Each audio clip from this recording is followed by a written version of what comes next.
नमस्कार दोस्तों, success study Baloda YouTube channel में आपका स्वागत है। आज के इस वीडियो में हम लर्निंग आउटकम्स आधारित लर्निंग गैप सामग्री यानी ब्रिज कोर्स, जिसे हम N-1 सामग्री नाम से भी जानते हैं, इसके अंतर्गत कक्षा 8 विषय गणित के अंतर्गत हम आज सीखने वाले हैं वर्कशीट नंबर 31 और इसका जो टॉपिक है रेखिक युग्म। बहुत ही महत्वपूर्ण रेखा गणित का सबसे महत्वपूर्ण जो टॉपिक है वह रेखिक युग्म है, क्योंकि यदि रेखिक युग्म का कॉन्सेप्ट अब अच्छे समझ जाते हैं तो आगे जो प्रश्न आएंगे उनको हल करने में बिल्कुल भी कठिनाई महसूस नहीं करेंगे। तो चलिए हम समझ लेते हैं पहले कि रेखिक युग्म होता क्या है, एन लीनियर पेयर, है ना। देखिए, हम ये जानते हैं कि आसन्न कोण होता है और आसन्न कोण किसे कहते हैं, है ना। तो ऐसे आसन्न कोणों का एक युग्म होता है, युग्म माने पेयर, जिसकी वे भुजाएं जो उभयनिष्ठ नहीं है ना, ये ध्यान रखना है। जिसकी वे भुजाएं जो उभयनिष्ठ नहीं है, मतलब कॉमन नहीं है, वे विपरीत दिशा में किरण के रूप में होती है ना। अब देख रहे हैं कि यहाँ पर दो आसन्न कोण हैं, ये कोण 1 और ये कोण 2, ये आसन्न कोण हो गए, इसका युग्म हो गया है। अब इसकी भुजा आप देख रहे हैं, एक भुजा ये है और इसकी एक भुजा ये है। ये दोनों भुजाएं उभयनिष्ठ नहीं है और ये विपरीत दिशा में किरण के रूप में होती है, किरणें होती है। ठीक है, ध्यान रखना है।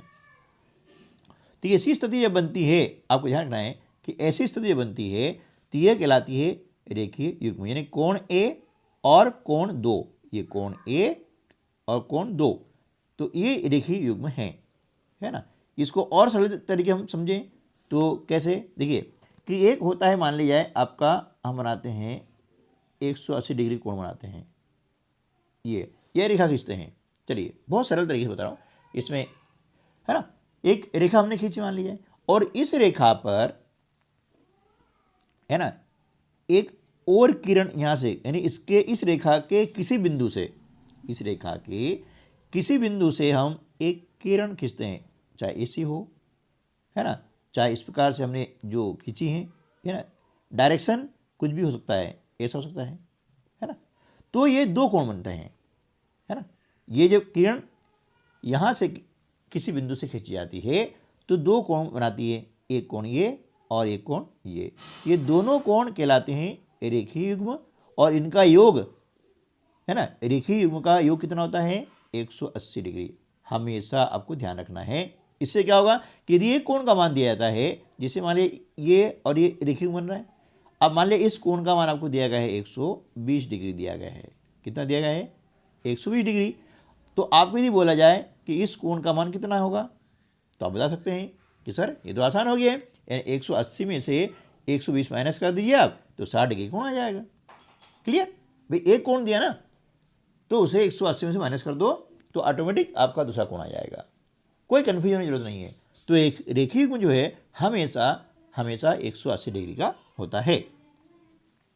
आप देखिए यहां पर ऐसी कंडीशन है ना, ये देख रहे हैं, ये एक किरण यहां पर है, इस किरण यहां खींची गई है और एक किरण यहां पर भी है ना। अब यहां पर भी दोनों आसन्न कोण हैं, लेकिन इनकी जो भुजाएं हैं जो विनिष्ठ नहीं है, जैसे ये भुजा और ये भुजा विनिष्ठ नहीं है, ये विपरीत दिशा में किरण के रूप में नहीं है, इसकी दिशा अलग है, इसकी दिशा अलग है, इसलिए यह रेखीय युग्म नहीं हो सकता है। ये आपको ध्यान रखना है। रेखीय युग्म होने के लिए इस प्रकार की आकृति को आप दिमाग में रख लें कि जो आसन्न कोण हैं उनकी भुजाएं जो विनिष्ठ नहीं हैं वे विपरीत दिशा में किरण के रूप में विद्यमान होती है। क्लियर, बस इसको आप समझ जाएंगे ना तो इससे संबंधित प्रश्न करना बहुत आसान हो जाएगा। ठीक है, चलिए आगे देखते हैं कि रेखीय युग्म के कोण समपूरक होते हैं। एक तथ्य हो गया है ना, फैक्ट है बिल्कुल। समपूरक का मतलब होता है 180 कोण, है ना, दोनों का योग होता है 180 डिग्री, उसे हम कहते हैं समपूरक कोण। तो इसके पहले हम सीख चुके हैं पूरक कोण और समपूरक कोण, है ना। तो जब दो कोणों का योग होता है 90 डिग्री तो एक दूसरे के कहलाते हैं पूरक कोण, और जब दो कोणों का योग 180 डिग्री होता है तो वे एक दूसरे के कहलाते हैं समपूरक कोण। ध्यान रखना है, इसलिए कहा गया है कि रेखीय युग्म के कोण समपूरक होते हैं, यानी एक दूसरे को जोड़ने पर 180 डिग्री मान आता है। क्लियर हो गया ना कि दोनों कोणों जोड़ेंगे तो उनका योग कितना आएगा, 180 डिग्री आएगा। और दो में से एक आपको ज्ञात है तो दूसरा घटा करके 180 में से घटा करके दूसरा कोण हम ज्ञात कर सकते हैं। क्लियर। यदि एक कोण 60 डिग्री का है तो 60 को 180 में घटा दो आप, कितना आ जाएगा, 120 डिग्री। क्लियर हो गया ना। इस प्रकार से अब देखिए नीचे आपको दिया गया है एक रेखीय आकृति और कहा गया है कि कोणों के कौन से युग्म रेखीय युग्म है आपको पहचानना है। अभी ना क्या कहा था कि ऐसे आसन्न कोण का युग्म है वो कि जिसकी उभयनिष्ठ भुजा जो नहीं है वे भुजाएं का आना चाहिए विपरीत दिशा में किरण के रूप में आना चाहिए।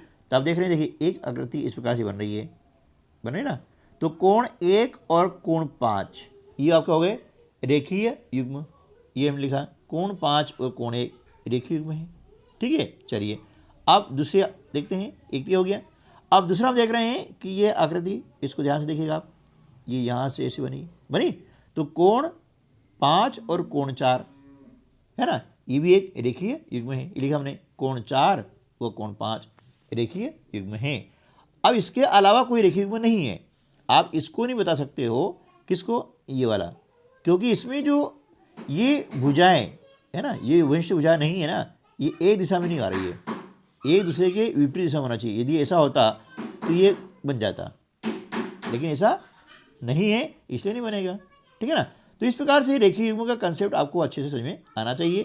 उम्मीद है कि आपको पूरक कोण क्या होता है समझ में आया होगा कि जब दो कोणों का योग 90 डिग्री होता है तो ये कोण एक दूसरे के पूरक कोण कहलाते हैं। जैसे 30 डिग्री का पूरक कोण कितना हो जाएगा, 60 डिग्री, क्योंकि दोनों को जोड़ने पर कितना आता है, 90 डिग्री आता है।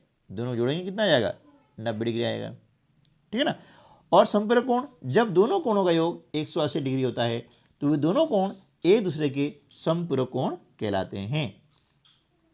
आसन्न कोण हमने देखा कि ऐसे कोण है ना जिनका उभयनिष्ठ बिंदु एक होता है ना, वो हो गया आपका आसन्न कोण हो गया है ना। जिससे ये देखा आपने, ये आकृति बनी तो इनका जो ये जो बिंदु है ना उभयनिष्ठ बिंदु, ये कॉमन है, ये एक है, इसलिए ये कोण और ये कोण हो गए आसन्न कोण हो जाते हैं, है ना। ठीक है। फिर होते हैं शीर्षाभिमुख कोण। अब देखिए शीर्षाभिमुख कोण क्या होता है कि जब दो रेखाएं है ना एक दूसरे को प्रतिच्छेद करती है, यानी इंटरसेक्ट करती है, तो चार कोण बनते हैं। तो ये आमने सामने कोण होते हैं ना, ये कोण और ये कोण, ये कहलाते हैं शीर्षाभिमुख कोण, क्योंकि दोनों के शीर्ष एक दूसरे के सामने हैं। शीर्ष अभिमुख, अभी यानी सामने है ना, तो दोनों शीर्षों के मुख एक दूसरे के सामने हैं, इसलिए कहलाते हैं शीर्षाभिमुख कोण। अब ये कोण और ये कोण भी होगा शीर्षाभिमुख कोण, क्योंकि दोनों का देखिए आप, ये शीर्ष मिल रहा है यहाँ पे और दोनों के शीर्ष एक दूसरे के सामने हैं, आमने सामने ना, इसलिए ये कोण और ये कोण ये भी कहलाएंगे आपके शीर्षाभिमुख कोण।